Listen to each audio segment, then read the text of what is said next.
नमस्कार दोस्तों, आज की कहानी है अनपढ़ किसान।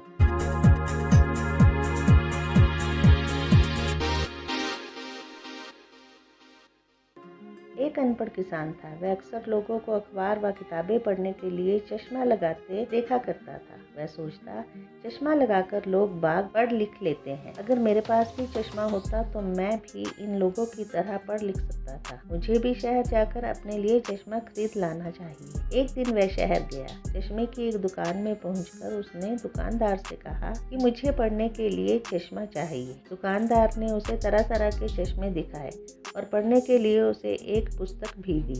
किसान ने एक एक कर अनेक चश्मे लगाकर देखे, पर वह कुछ भी नहीं पढ़ सका। उसने दुकानदार से कहा, इसमें से कोई भी चश्मा मेरे काम का नहीं है। दुकानदार ने शंका भरी नजर से किसान की ओर देखा, फिर उसकी नजर किताब पर पड़ी। किसान ने किताब उल्टी पकड़ रखी थी। दुकानदार ने कहा, शायद तुम्हें पढ़ना नहीं आता। अरे भाई, इसीलिए तो चश्मा खरीदने आया हूँ कि मैं भी पढ़ लिख सकूँ। दुकानदार हंस पड़ा, बोला, मेरे दोस्त, सिर्फ चश्मा लगाने से कोई पढ़ा लिखा नहीं हो जाता। चश्मा तो कमज़ोर नज़र वालों के लिए होता है। ये तुमने अपने जीवन में बड़ी भूल की जो तुम पढ़ लिख नहीं सके। काश तुमने स्कूली शिक्षा ली होती। दुकानदार की बात सुनकर किसान को अपने आप पर बड़ी गिलानी हुई।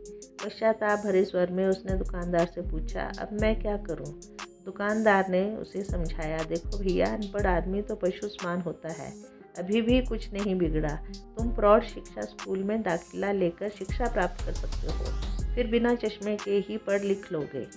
उसकी बात सुनकर किसान को एक बड़ा पछतावा हुआ कि बचपन में माता पिता का कहना मानकर उसने पढ़ना लिखना क्यों नहीं सीखा। जब उसके माता पिता उसे पाठशाला जाने के लिए कहते थे तो वह तरह तरह के बहाने बनाकर पाठशाला जाने से इनकार कर देता था। उसकी माता भी पढ़ी लिखी ना थी, इसलिए वह भी पढ़ाई के महत्व को नहीं समझती थी। अतः उसकी बहानेबाजी सुनकर वह भी उसे स्कूल न जाने देती थी। किंतु आज किसान बहुत पछता रहा था, क्योंकि जीवन में उन्नति करने के लिए पढ़ना लिखना अति आवश्यक है। जो नहीं पढ़ते वे सदा पिछड़े रहते हैं और उन्हें सभ्य समाज में सम्मान भी नहीं मिलता। तो दोस्तों, ये थी कहानी अनपढ़ किसान। अगर आपको ये कहानी पसंद आई हो तो इसे लाइक और शेयर करने के साथ साथ ही मेरे चैनल को जरूर सब्सक्राइब करें।